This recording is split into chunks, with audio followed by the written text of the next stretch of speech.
కేసీఆర్ పాలనలో ఒక వెలుగు వెలిగిన తెలంగాణ గురుకులాలు నేడు అధోగతిలో ఉన్నాయని కేసీఆర్ పాలనలో తాను గురుకులాల కార్యదర్శిగా ఉన్నప్పుడు చదువుతో పాటు అనేకమైన అంశాల్లో విద్యార్థులకు చైతన్యంతో పాటు అవగాహన కలిగించామని అందువల్లే వెలివాడలో ఉన్న దళిత గిరిజన బిడ్డలు వెనిజులా దేశం ఎవరెస్ట్ శిఖరం అందుకున్నారని బీఆర్ఎస్ రాష్ట్ర నాయకులు ఆర్ఎస్ ప్రవీణ్ కుమార్ అన్నారు.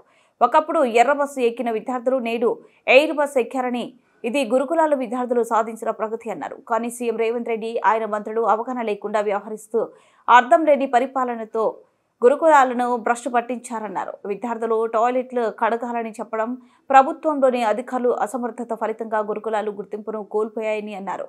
సీఎం రేవంత్ రెడ్డి ఒక రియల్టర్ ప్రజల మీద రాష్ట్రం మీద అంతగా అవగాహన లేని కాంగ్రెస్ పాలకులతో పాటు కొందరు అధికారులు మూర్ఖంగా వ్యవహరిస్తున్నారని ఆర్ఎస్ ప్రవీణ్ కుమార్ విమర్శించారు. రాష్ట్ర పరిపాలనలో కాంగ్రెస్ మంత్రులు దద్దమ్మల్లా వ్యవహరిస్తున్నారని అన్నారు. బీఆర్ఎస్ నేత ఆర్ఎస్ ప్రవీణ్ కుమార్ మా ఖమ్మం జిల్లా ప్రతినిధి వనం నాగయ్య ఫేస్ టు ఫేస్. నమస్తే, వెల్కమ్ టు కెరటం న్యూస్. తెలంగాణ రాష్ట్ర ప్రభుత్వం అధికారంలోకి వచ్చిన తర్వాత గడిచినటువంటి దాదాపు 18 నెలల కాలంలో అనేకమైనటువంటి కార్యక్రమాలను చేపడుతున్నామని చెప్పి కాంగ్రెస్ ప్రభుత్వం చెప్తున్నప్పటికీ ముఖ్యంగా గురుకులాలకు సంబంధించి కొంత విమర్శలు వస్తా ఉన్నాయి. ఈ నేపథ్యంలో ఇటీవల కాలంలో కొన్ని ఫుడ్ పాయిజనింగ్ కావడం జరిగింది, విద్యార్థులకు సంబంధించిన కొన్ని విమర్శలు కూడా రావడం జరుగుతుంది. దీనికి సంబంధించి కేసీఆర్ ప్రభుత్వంలో దాదాపు 200-300 ఉన్నటువంటి గురుకులాలని 1000 గురుకులాలుగా మార్చి దళిత గిరిజన బిడ్డల్ని ఉన్నత చదువు చదివించాలంటే కేసీఆర్ గారి ఆశయానికి తూట్లు పొడుస్తున్నారని చెప్పి గిరిజన అట్లాగే దళితులకి అందుతున్న సంక్షేమంలో కోత విధిస్తున్నారని చెప్పి అనేక విమర్శలు వస్తున్నాయి. దీనికి సంబంధించి ముఖ్యంగా గురుకులాలకు సంబంధించి గత కార్యదర్శిగా ఉన్నటువంటి డాక్టర్ ఆర్ఎస్ ప్రవీణ్ కుమార్ గారు ఇప్పుడు మనతో పాటు ఉన్నారు. వారిని తెలుసుకున్నారు. సార్ నమస్తే. నమస్తే. గతంలో మీరు సెక్రటరీగా ఉన్నప్పుడు చాలా వెలుగులు వెళ్ళినటువంటి గురుకులాలు ఇప్పుడు ఎలా ఉన్నాయి అంటారు? అదే విధంగా ఉన్నాయా, ఏమైనా మార్పు వచ్చిందా? అధోపాతాలానికి పోయినాయండి. పూర్తిగా పేద విద్యార్థుల భవిష్యత్తు ప్రశ్నార్థకంగా మారింది. చీకట్లో కూరుకొని పోయినాయి గురుకులాలు, నెట్టివేయబడ్డాయి కుట్రపూరితంగా. లేకపోతే కేసీఆర్ గారి టైంలో ప్రపంచ స్థాయిలో ఒక వెలుగు ఉన్నాయి. ఈరోజు ప్రపంచంలో నెంబర్ 1 యూనివర్సిటీ హార్వర్డ్లో తెలంగాణ గురుకులాల గురించి ఒక క్లాసు ఉండేది. అంటే ప్రపంచంలో మొట్టమొదటి యూనివర్సిటీలో తెలంగాణ గురుకులాల గురించి మాట్లాడుతున్నారంటేనే తెలంగాణ గురుకులాలు ఎంత అద్భుతంగా పనిచేసాయో ఒకసారి ఆలోచించండి. అలాంటి స్థాయి నుండి ఈరోజు తెలంగాణ ప్రజలు అమ్మో మేము ఎక్కడైనా పోతాం కానీ గురుకులాలకు పోము అన్న పరిస్థితికి ఈరోజు వచ్చే విధంగా మరి కాంగ్రెస్ ప్రభుత్వం చేస్తుంది. వెలివాడలో బిడ్డల్ని అత్యున్నతమైన ఎవరెస్ట్ శిఖరంగా ఎక్కించిన ఘనత ఆర్ఎస్ ప్రవీణ్ కుమార్ గారి దగ్గర. వాస్తవంగా మీరున్నప్పుడు మాలోత్ పూర్ణ కావచ్చు, వాళ్ళు ఇచ్చినటువంటి ఎవరెస్ట్ శిఖరం ఎక్కాలంటే అంత ఉన్నతమైన ఆశయానికి బాటలు ఎలా వేశారు? అసలు దానికి మీకు ఎలా వచ్చింది ఆలోచన? అంటే పేద విద్యార్థులకు స్వాభావికంగా కూడా చాలా శక్తి ఉంటుందండి. వాళ్ళకి ఇవ్వాల్సిందంతా కేవలం ప్రోత్సాహం మరియు ఆత్మవిశ్వాసం. ఆ శక్తిని వాళ్ళ లోపల ఆ శక్తి ఉందని సమాజం ఇన్ని రోజులు గుర్తించలేదు. నేను వచ్చిన తర్వాత ఆ పిల్లలకు చదువు ఒక్కటే కాదు, వాళ్ళకు ఎక్స్ట్రా కరిక్యులర్ యాక్టివిటీస్ కానీ లేకపోతే క్లాస్ రూమ్ బయట ఎలాంటి నైపుణ్యాలు ఉంటాయి, ఆ నైపుణ్యాలకు ఎలాగ సానబట్టాలి, ఏ విధమైన అవకాశాలు ఇవ్వాలి, ఏమైనా ప్రోత్సాహం ఇవ్వాలి, ఏ విధమైన శిక్షణ ఇవ్వాలి అన్న విషయం మీద నేను చాలా కేంద్రీకరించిన, ప్రభుత్వం ఇచ్చిన ప్రతి పైసను కూడా అలాంటి విషయాల కోసం ఖర్చు పెట్టిన. సో అందువల్లనే మలావత్ పూర్ణ లాంటి మెరికల్ లాంటి యువతులు కానీ లేకపోతే ఇంకా ఎంతోమంది చాలా రంగాల్లో కూడా నిష్ణాతులుగా మారిండ్రు. ఇవాళ తెలంగాణ గురుకులాల బిడ్డలు ప్రపంచం నలుమూలలో కూడా విస్తరించారు.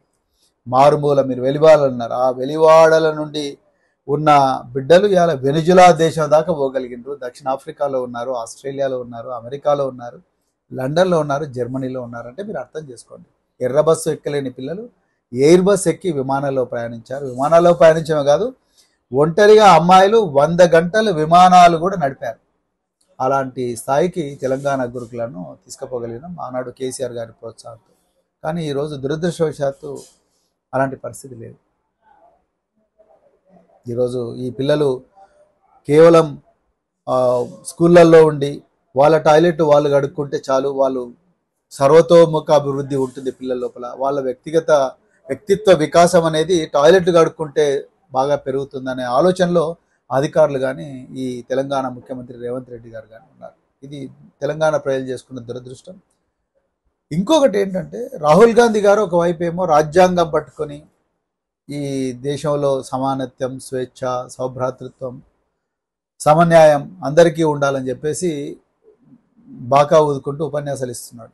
మరోవైపు అదే కాంగ్రెస్ ప్రభుత్వం తెలంగాణలో ఈ స్వేచ్ఛ, సమానత్వం, సమన్యాయం, సౌభ్రాతృత్వం అనే విధానానికి పూర్తిగా తూట్లు పడుస్తూ ఉన్నది. చాలా క్లియర్గా ఈరోజు విద్యా వ్యవస్థలో కనిపిస్తూ ఉన్నది. ఇది తెలంగాణ ప్రజలందరూ కూడా ఇవాళ కాకపోయినా రేపైనా గమనిస్తారని నేను అనుకుంటున్నాను. ఇప్పుడు గురుకులాలకు సంబంధించి ఇప్పుడున్న పరిస్థితులలో మెరుగుపడాలంటే మీరు ఎలాంటి సూచనలు ఇస్తారు? ఇప్పుడు ఉన్న పరిస్థితిని మీరు ఏ విధంగా బేరీజ్ వేసుకుంటారు? ముఖ్యంగా ఏంటంటే గురుకులాలు ఒక్కటే కాదు, విద్యా వ్యవస్థ మొత్తానికి కూడా ఒక మంత్రి కావాలి. ముఖ్యమంత్రితో కాదండి. ముఖ్యమంత్రి అనుకుంటున్నాడు నేను కావాలని విద్యాశాఖను నా దగ్గర పెట్టుకున్నా అని చెప్పేసి ముఖ్యమంత్రి చాలాసార్లు అంటున్నాడు. ముఖ్యమంత్రి ఆ నేపథ్యం నుంచి రాలేదు. ముఖ్యమంత్రి ఒక రియల్ ఎస్టేట్ వ్యాపారిగా పనిచేసిండు. రియల్ ఎస్టేట్ వ్యాపారంలో ఉండే మెలకువలు, గిలకువలు, దందాలు, బ్లాక్ మెయిలింగ్లు వాటన్నిటిలో ఆరితేరండు రేవంత్ రెడ్డి. ఆయన అన్నదమ్ములు నలుగురు కూడా రేవంత్ రెడ్డి బ్రదర్స్ కూడా అదే పనిలో ఉన్నారు. రెండవది, ఈ దేశంలో ఈ రాష్ట్రంలో విద్యా వ్యవస్థ ఏ విధంగా బాగుపడాలనేది అతనికి స్పష్టమైన అవగాహన కూడా ముఖ్యమంత్రి గారికి లేదు. ఏదో కంటి తుడుపు చెరగా విద్యా కమిషన్ వేయడం, కంటి తుడుపు చెరగా ఏదో 4 మాటలు మాట్లాడడం, నేను అందరిలాగా నేను కూడా యంగ్ ఇండియా స్కూల్స్ వేస్తున్నాను, అందరిలాగా నేను యంగ్ ఇండియా స్కూల్స్ వేస్తున్నాను. యంగ్ ఇండియా స్కూల్స్ ఎవరి కోసం?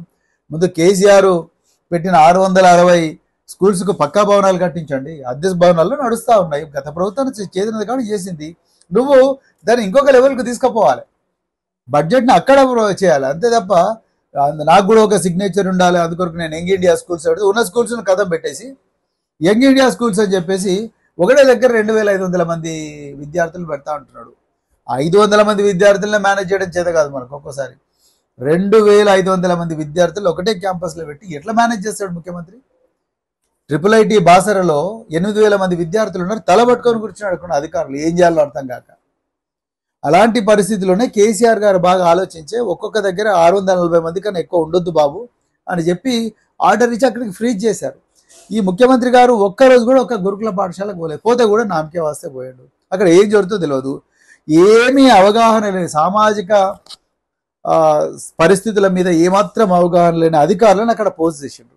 అందుకొరకు అధికారులు కూడా ముఖ్యమంత్రి కన్నా మూర్ఖంగా ప్రవర్తిస్తూ ఉన్నారు. అందుకొరకే ఈ మధ్యకాలంలో మీరు చూసే ఉంటారు, గురుకుల పాఠశాల కార్యదర్శి ఒక ఆమె విద్యార్థులు వాళ్ళ టాయిలెట్లు వాళ్ళు గడుపుకుంటే తప్పే ఉంది అన్నారు. అదేవిధంగా విద్యార్థులు కిచెన్లో వాళ్ళ రొట్టెలు వాళ్ళు చేసుకుంటే తప్పే ఉంది అన్నారు. చెప్పడానికి బాగుందండి, మరి మీరు చేస్తున్నారా? మీ ఇంట్లో మీ పిల్లలు చేస్తున్నారా? మీ పిల్లలు పోయే బడుల్లో వాళ్ళ ఉపాధ్యాయులు చేస్తున్నారా? ముందు ఇక్కడ మీరు చదువు చెప్పించే స్కూళ్ళల్లో వాళ్ళ ఉపాధ్యాయులు చేస్తారా? చిన్న పిల్లలకి ఏం తెలుస్తుందండి ఇవన్నీ కూడా. సో అంటే పేద పిల్లలు ఏ బానిసత్వం నుంచి, ఏ అణచివేత నుంచి వాళ్ళు విముక్తి కోరుకుంటున్నారో అలాంటి బానిసత్వాన్ని, అణచివేతను మళ్ళీ స్కూళ్ళల్లో వాళ్ళకు గుర్తుకు తీసుకొచ్చే ప్రయత్నం అనేది పెద్ద ఎత్తున కుట్ర అనేది జరుగుతూ ఉన్నది పేద విద్యార్థుల మీద. ఇది పూర్తిగా భూస్వామ్య భావజాలంతో కూడుకున్న కాంగ్రెస్ గవర్నమెంట్ అనిపిస్తుంది. కేసీఆర్ గారు టైంలో ఎట్లయింది, నేను ఆయన దగ్గర 7 years పనిచేశాను. ఆయన మాకు ఒకటే చెప్పేవాడు, ఈ పిల్లలు ఏ నేపథ్యాల నుంచి వచ్చినారో ఆ నేపథ్యాల నుంచి వీళ్ళని విముక్తి చేయాలి. వాళ్ళు ఏం చేసినారో వాళ్ళ తల్లిని మనకు అనవసరం, కానీ వాళ్ళని మనం డాక్టర్లు చేయాలి, ఇంజనీర్లు చేయాలి, కొత్త ప్రపంచం పరిచయం చేయొచ్చు. నీకు ఎన్ని పైసలు కావాలనో తీసుకో, నీ నిజాయితీ మీద నాకు నమ్మకం ఉంది అని మాకు 100 కోట్ల రూపాయలు మా చేతికి ఇచ్చిండ్రు. కానీ మమ్మల్ని ఎప్పుడు కూడా టాయిలెట్ అట్లనే చేయించు, వీళ్ళను రొట్టెలు వాళ్ళతో నేర్పించు. అరే మేము ఇళ్ళల్లో అదే, మేము సెలవులో పోయినప్పుడు ఇళ్ళలో తల్లిదండ్రుల దగ్గర అదే పని చేస్తాం కదా. సెలవులో పోయినప్పుడు మా ఇళ్ళకు మా టాయిలెట్లు మేమే క్లీన్ చేసుకుంటాం. ఎవరి దగ్గరికి పోయి మా టాయిలెట్ క్లీన్ చేయండి రాండి అని చెప్పి అడగాం. మాకు అది ప్రతి ఒక్కరికి వస్తుందండి. చాలా కుటుంబాలు వాళ్ళ పనులు వాళ్ళే చేసుకుంటారు. అవసరమైనప్పుడు వాళ్ళు డెఫినెట్గా నేర్చుకుంటారు. ఇవాళ వాళ్ళకి చదువు చెప్పకుండా, అక్షరాభ్యాసం నేర్పించకుండా, వాళ్ళ సర్వతోముఖాభివృద్ధికి ప్రపంచాన్ని పరిచయం చేయించకుండా వాళ్ళను మీ సర్వతోముఖం జరగాలి, వ్యక్తిత్వం జరగాలి, మీరు టాయిలెట్లు మాత్రమే చేసుకోండి అనే భావన ఉన్న అధికారులను మళ్ళీ కొనసాగిస్తున్నాడంటే రేవంత్ రెడ్డికి ఈ వర్గాలు మళ్ళీ బర్రెలు గొర్రెలు గాయాలనే ఆలోచన ఉన్నట్టుగా నాకు అనిపిస్తుంది. కాంగ్రెస్ పార్టీ కూడా ఏముంటుందంటే ఈ మధ్యకాలంలో కేసీఆర్ అనే వ్యక్తే కులాలను విభజించి, అంటే పిల్లల్ని చిన్నప్పుడు బాల్యం నుంచే, ప్రాథమిక దశ నుంచే ఎస్సీ గురుకులం, ఎస్టీ గురుకులం అని చెప్పింది. కానీ మేము ఇంటిగ్రేటెడ్ స్కూల్ ప్రతి నియోజకవర్గం ఒకటి తీసుకొని వస్తామని చెప్పి వాళ్ళు చాలా స్పష్టంగా. దీని మీద మీ కామెంట్ ఏంది? కాంగ్రెస్ వాళ్ళంతా మూర్ఖులు, దద్దమ్మలు ఇంకొకరు లేరని నేను అంటున్నా. అసలు నిజంగా పివి నరసింహారావు గారు 1922లో 72లో గురుకుల పాఠశాలలు పెట్టినప్పుడు అన్ని కులాలు గురుకుల పాఠశాలలో చదువుకునేటట్టుగానే డిజైన్ చేశారు. కేసీఆర్ గారు ఎన్టీ రామారావు పెట్టినప్పుడు కూడా అన్ని ఒకటే గురుకులం, అన్ని కులాల వాళ్ళు ఉంటారు, రైట్? సో కేసీఆర్ గారు గురుకుల పాఠశాల జీవో ఇచ్చినప్పుడు కూడా అన్ని కులాలు ఒకటే దగ్గర చదువుకుంటాడు కానీ జీవో ఇచ్చాడు.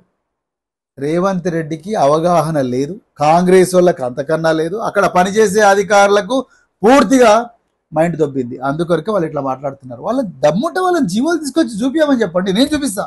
బహిరంగ చర్చకు నేను అదే అమరవీరుల స్థూపం దగ్గరికి వస్తా, మీరు ఎక్కడ రమ్మంటే అక్కడ వస్తా. నా దగ్గర జీవోలు ఉన్నాయి, ఆ జీవోలు పట్టుకొని వస్తా, మీ దగ్గర జీవోలు తీసుకొని రండి. 1972 నుంచి 2025 వరకు వచ్చిన జీవోలు నేను తీసుకొని వస్తాను, నువ్వు కూడా తీసుకురా. గురుకుల పాఠశాలలో అన్ని వర్గాలకు చెందిన విద్యార్థులు ఉంటారు, ఎవరు కాదన్నారు? ఎస్సీ గురుకుల పాఠశాలలో గిరిజన బిడ్డ చదువుకోలేదా? ఎస్సీ గురుకుల పాఠశాలలో రెడ్డిలు చదువుకోలేదా? ఎస్సీ గురుకుల పాఠశాలలో బీసీలు చదువుకోవడం లేదా? అందరూ చదువుకుంటున్నారు. నా దగ్గర జీవోలు ఉన్నాయండి.